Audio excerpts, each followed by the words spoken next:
En un pueblo diminuto del norte de Inglaterra, eran alrededor de las 11 de la noche del 13 de abril de 1699. Jane Roth, una pequeña de 9 años, se despertó de su primer sueño y se frotó los ojos, tratando de entender las sombras inquietantes de la noche. Su madre, la señora Roth, salió de la cama y se dirigió a la chimenea. Justo entonces, de la nada, dos tipos aparecieron en la ventana y le gritaron que se preparara para una aventura. Según el testimonio posterior de Jane en la corte, parecía que su mamá estaba esperando a estos misteriosos visitantes. La mujer se fue con ellos de manera voluntaria, pero no sin antes susurrarle a Jane: «Quédate tranquila, pequeña, regresaré por la mañana». Quizás su mamá tenía alguna misión nocturna secreta o tal vez estaba en algún tipo de problema y sabía que salir de la casa era algo arriesgado. De cualquier manera, la madre de Jane no cumplió su promesa, jamás regresó a casa. Aquella noche ocurrió algo terrible. La señora Roth fue atacada y falleció. El crimen nunca fue resuelto.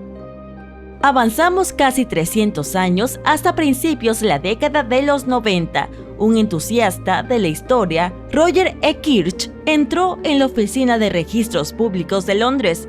Entre los antiguos papeles y manuscritos, E. Kirch se topó con el testimonio de Jane, pero había algo sospechoso que llamó su atención. En un principio, E. Kirch estaba investigando un libro sobre la historia de la noche. Estaba lleno de registros que abarcaban desde la Edad Media hasta la Revolución Industrial. Temía escribir el capítulo sobre el sueño, pensando que sería tan aburrido como ver secar la pintura. Es decir, el sueño es solo una parte necesaria de la vida, ¿verdad? Estaba escéptico y no creía que encontraría nada interesante. Pero mientras se sumergía en la declaración de Jane, dos palabras le llamaron la atención: primer sueño. Estas palabras contenían un indicio de algo peculiarmente atrayente sobre la vida en el siglo XVII que E. Kirch nunca había encontrado antes. Bien, aquí es donde las cosas se ponen interesantes. Si hay un primer sueño, eso significa que también debe haber un segundo sueño. ¿Cómo dividir la noche en dos mitades? ¿Se trataría de algún hábito peculiar de la familia o había algo más? Bueno, E. Kirch se embarcó en una búsqueda a través de los archivos durante meses. Y adivina qué, encontró muchas referencias a este misterioso fenómeno del sueño doble, o como él lo llamó más tarde, sueño bifásico. Bien, viajaremos en el tiempo para ver cómo descansaban las personas. Imagina esto, son entre las 9 y las 11 de la noche. Si tenías suerte y podías permitírtelo, te desplomabas en un colchón relleno con todo tipo de cosas interesantes como paja o trapos. La gente sofisticada incluso podía tener plumas como relleno. Pero bueno, si estabas en el último peldaño de la escala social, tenías que conformarte con freso o incluso con el suelo desnudo. Vaya. La mayoría de las personas dormían juntas en una gran fiesta de pijamas. Chinches, pulgas, piojos, miembros de la familia, amigos, sirvientes, lo que sea, todos se acurrucaban juntos, y si estabas viajando, incluso podías encontrarte junto a un completo desconocido. Dormir solía ser toda una producción e incluía muchas reglas y posiciones extrañas. Las niñas se ubicaban de un lado de la cama y la mayor más cerca de la pared, seguidas por los padres, luego los niños y finalmente cualquier persona que estuviera por allí. ¿Podrías sentirte cómodo con todas esas restricciones? De todos modos, unas pocas horas después, comenzarías a despertarte de forma natural. No había alarmas ni nada, simplemente el cuerpo decidía que era hora de estar despierto. Este periodo se llamaba vigilia y era bastante productivo. Las personas hacían todo tipo de cosas bajo la tenue luz de la luna y las lámparas de aceite. Los campesinos aprovechaban este momento para volver al trabajo, revisaban a sus animales o hacían tareas domésticas. Las sirvientas preparaban bebidas para sus patrones en medio de la noche y por supuesto había alborotadores merodeando y causando problemas. Después de un par de horas despierta, la gente volvía a acostarse. Este sueño de mañana podía durar hasta el amanecer o incluso más. Es el equivalente a ese momento en que finalmente te despiertas por completo dependiendo de cuándo te hayas acostado. Esta costumbre del sueño bifásico era un fenómeno mundial en la era preindustrial. Era popular en Francia e Italia. Ekirch incluso descubrió evidencia de este hábito de sueño en lugares remotos como África, el sur y el sureste de Asia, Australia, Sudamérica y Medio Oriente. En la era medieval, los ricos vivían a lo grande en sus lujosas casas con sus extravagantes camas. Estas camas eran como obras de arte, adornadas con todo tipo de decoraciones y hechas con los más suaves colchones de plumas y con lujosas sábanas de lino. Eran el centro de atención de cualquier casa grandiosa y los nobles incluso tenían sus símbolos bordados en los tapices. Estas camas no solo eran muy cómodas, sino que también eran el lugar perfecto para reunirse a charlar o a entretener a los invitados mientras lucían sus elegantes telas. Ahora echemos un vistazo a la Francia de los siglos XIV y XV. Había una cama digna de un rey, completa con dosel y cortinas. La almohada estaba cubierta por una sábana superior, que luego fue reemplazada por fundas de almohada. Dato curioso, en aquel entonces la funda de almohada se llamaba portador de almohada. Pero volvamos a las camas.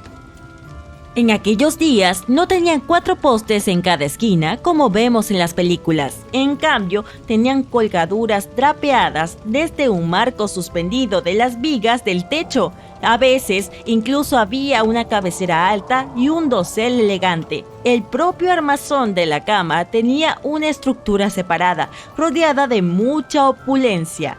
Algunas camas eran tan altas que incluso tenían una cama nido debajo para un valet personal o una sirvienta. Las camas y la ropa blanca eran tan valiosas que se heredaban de generación en generación. Se pueden encontrar menciones de ellas en testamentos desde el siglo XIV. Una familia adinerada podía legar un colchón de plumas, mientras que las personas más ricas dejaban múltiples camas con costosas colgaduras y ropa de cama de primera calidad. Incluso los colchones de lana se consideraban lo suficientemente importantes como para ser legados a los miembros de la familia. Ahora hablemos sobre las camas de lugares como monasterios y asilos. Eran bastante simples, con solo un colchón, una manta, un cobertor y una almohada sencilla. En 1487, una alma generosa donó dinero para proporcionar sábanas para las camas de los ancianos. Se estimó que cada cama costaba 13 chelines y 6 peniques. Los campesinos vieron algunas mejoras en sus muebles para dormir a mediados del siglo XV. Estaban elevados del suelo y tenían algunas comodidades adicionales, como 3 tablas para una cama, una sábana y almohadas. Claro, tenían algunas colchas desgastadas y cobertores de lona, pero era un paso adelante. Para cuando la reina Isabel I tomó el trono, no había cambiado mucho la forma en que la gente se organizaba para dormir, salvo por las lujosas camas de 4 postes en hogares adinerados y en algunas posadas, las cosas se mantuvieron bastante similares. La sábana superior desapareció, pero la gente aún seguía interesada en la ropa de cama acogedora. Cuando las clases medias comenzaron a prosperar, también querían camas de plumas y sábanas suaves.